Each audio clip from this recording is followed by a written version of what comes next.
Hey, what's up? I wanted to talk a little bit tonight about the process of surrender. And so it's funny how it's the first line of the new covenant to lay down your life for your beliefs. And at the time that I wrote it, it didn't mean as much as it does now. I know this is the line of the surrender. And it's the first step. It's the first step in your spiritual awakening and in your spiritual development is this surrender. It's like the gateway drug, the gateway drugs. Like if marijuana might not be bad, but it's a gateway drug to heroin, right? So they say. So the surrender is like the gateway drug to love. It's the gateway. Without it, we can't love purely. And the reason why is because of the control factor. And the control factor has been our cultural norm for the last thousands of years. It's been the human cultural norm for the last maybe 10,000 years or 8,000 years, whenever, of what we know of in human history. We might be wrong about human history, but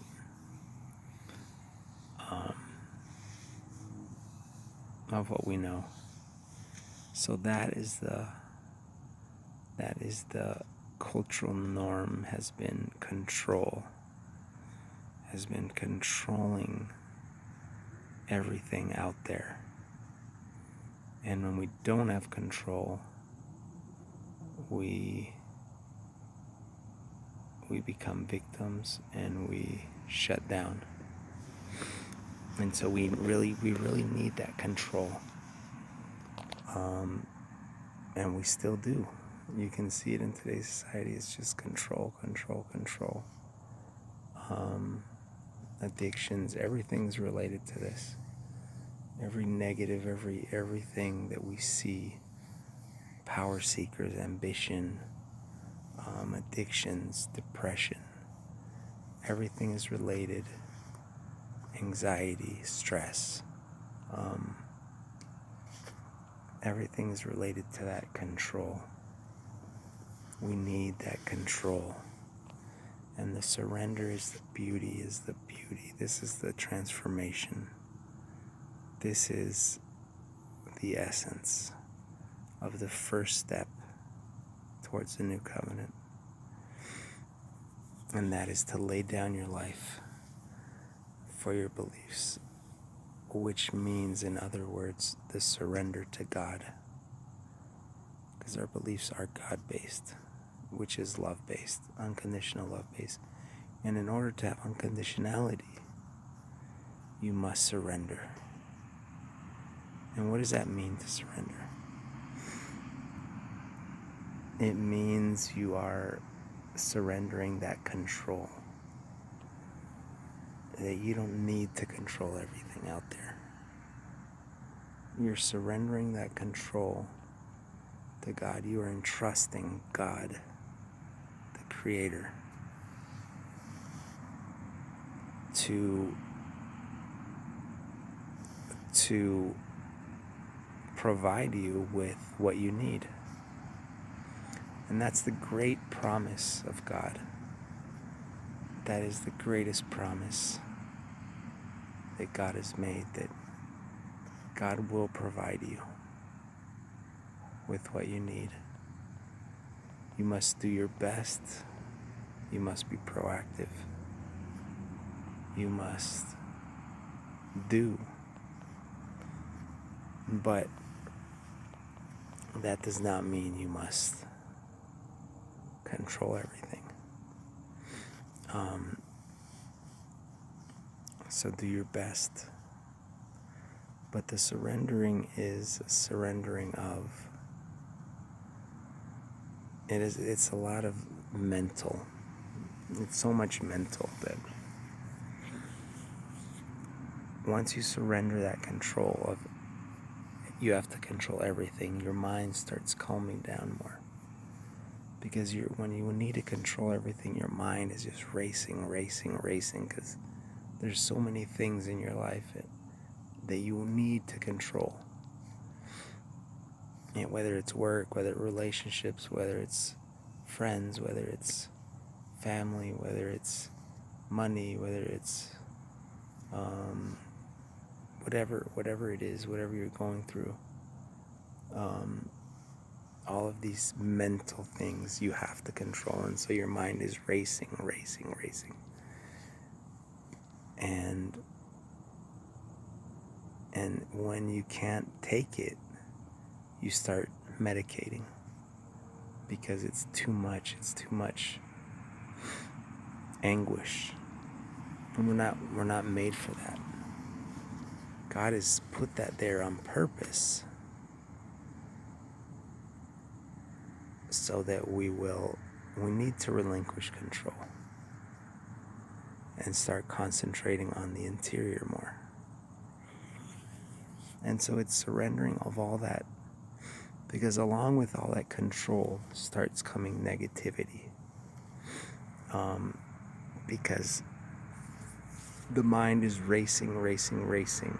It's not at peace. And so when you're not at peace, what you do to yourself, you start doing to others. When you're not at peace, that's a basic law of nature of God. What you do to yourself, you do to others. So when you start causing yourself anguish and yourself anxiety and yourself pain and suffering, you start looking at others in the same light. You put on your perception.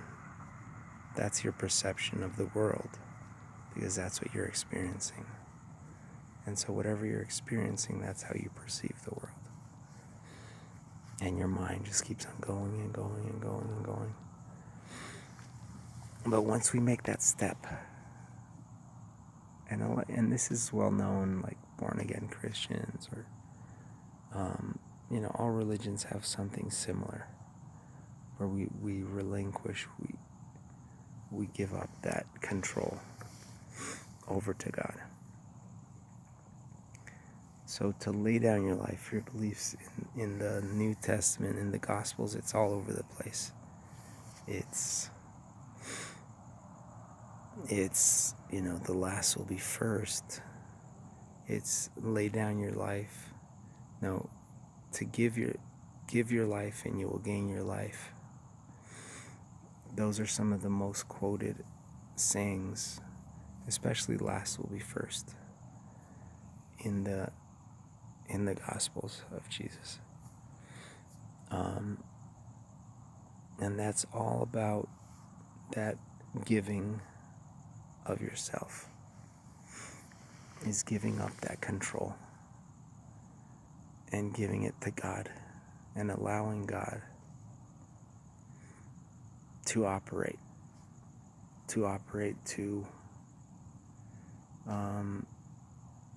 and this has a lot to do with sports psychology, with a lot of different things. When you're a control freak, when you're trying to control everything and you don't let the flow happen, things don't work out as well, and results are a lot better the other way. But once again, if you're in sports or you're in something you're trying to achieve, like it's that achievement of some goal, like to win the game or something. Of course, we're in the same boat, right? We want to achieve the kingdom, bring the kingdom to earth.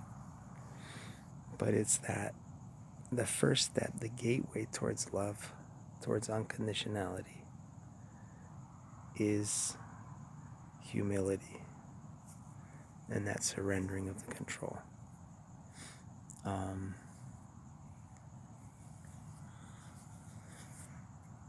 And when you do that, there's peace inside, there's relaxation, there's stress is reduced, anxiety is reduced. There's some type of fulfillment in it, just automatically. When you breathe again, when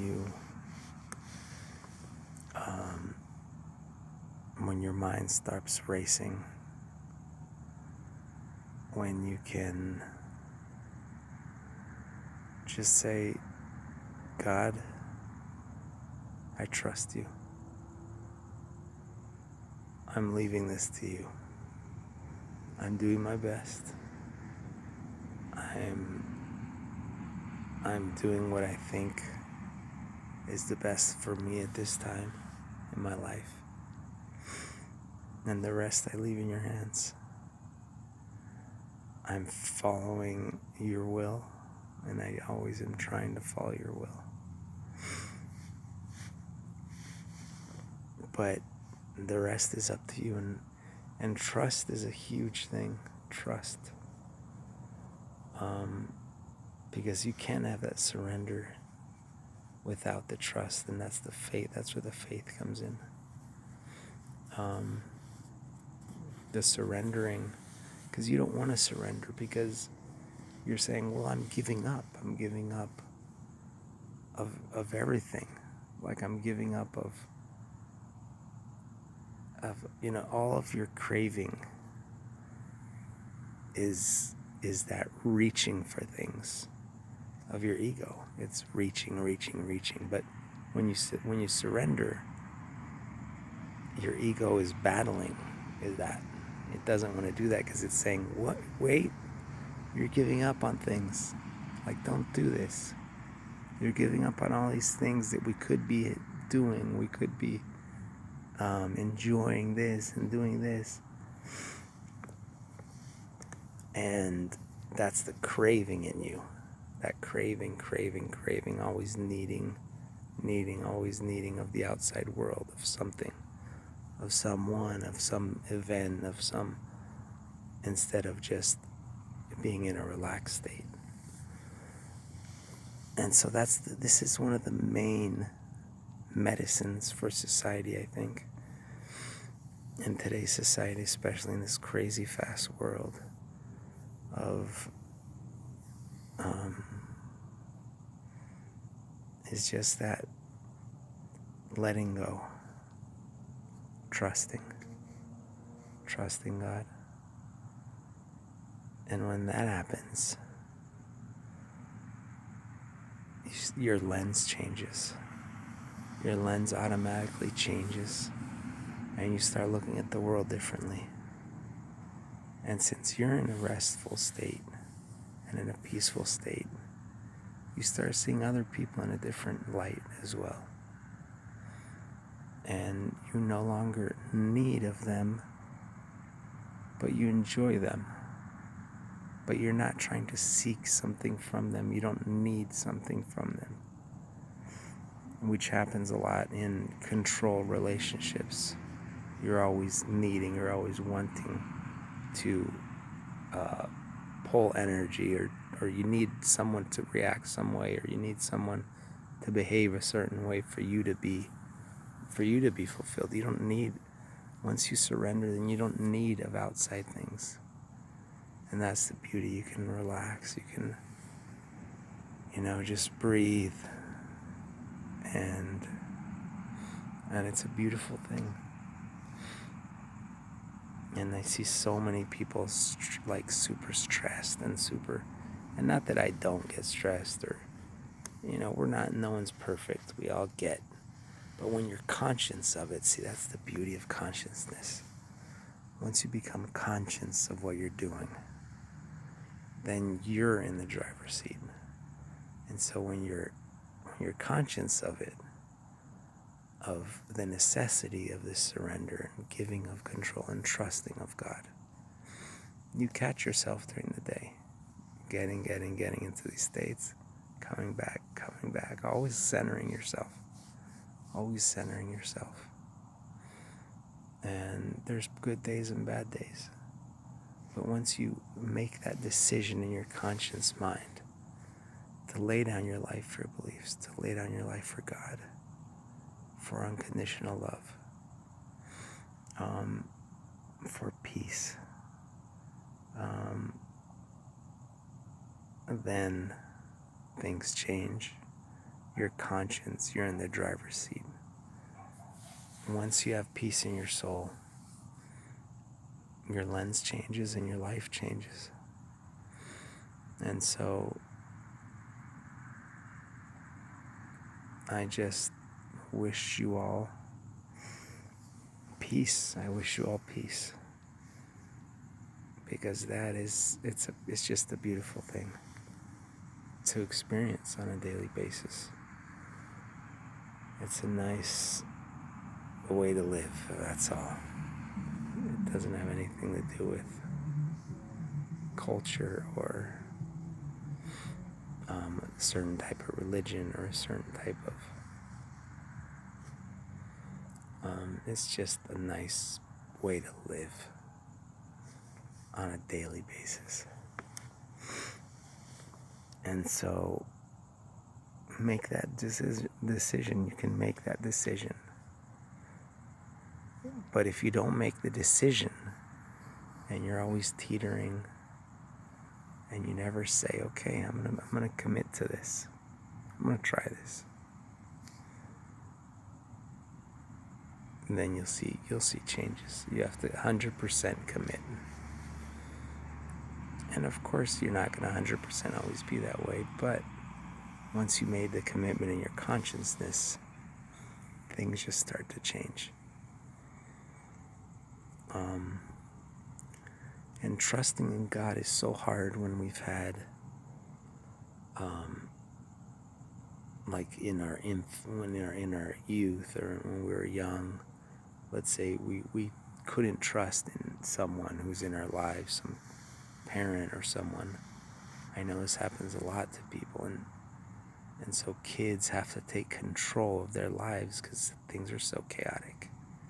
And they're not given the basic necessities that they need, and they're not loved, they're not given what they need, and there's chaos in their lives, and they have to take control at a very young age to try and control the situation. And so they always become incessant on control, and the trust factor goes down significantly. But there's a higher being. There's a higher consciousness in this place. In this place we inhabit. And it's all around us. And it's the power of love, which is God. And we can trust in that because that's the energy that sustains life. And it's everywhere. And once you connect to that, then you become, I don't know what, but once you connect to it, good things start happening. So you don't have to trust in people. You don't have to trust in organizations. You don't have to trust in anything. But you do have to trust in God, in the nature of this place that we live in. You have to trust in that, in the source of this place that we live in. You have to trust in it. And you have to relinquish that control to us, to that energy that's in us all. And once you give that, say, okay, here it is, boom, then you'll automatically feel different. And the first thing you'll be able to do is to breathe. You'll be able to breathe. When you're controlling everything in your mind and in your heart and everything, and you have negativity built up. Negativity is the source of negativity is control. When you're not trying to control, there's no negativity. Negativity is you feel negative about someone because there's some type of necessity, there's some type of block, there's some type of control that you need from that person. And so when you let go of that control, okay, here it is. You can breathe, and you automatically start to see the negative starts changing. And anyway, I think you got the point. So I invite you to join us, the dreamers, the crazy ones, the people who believe, the idealists who believe that this world can be great, can be amazing, that there can be peace, that there can be no violence.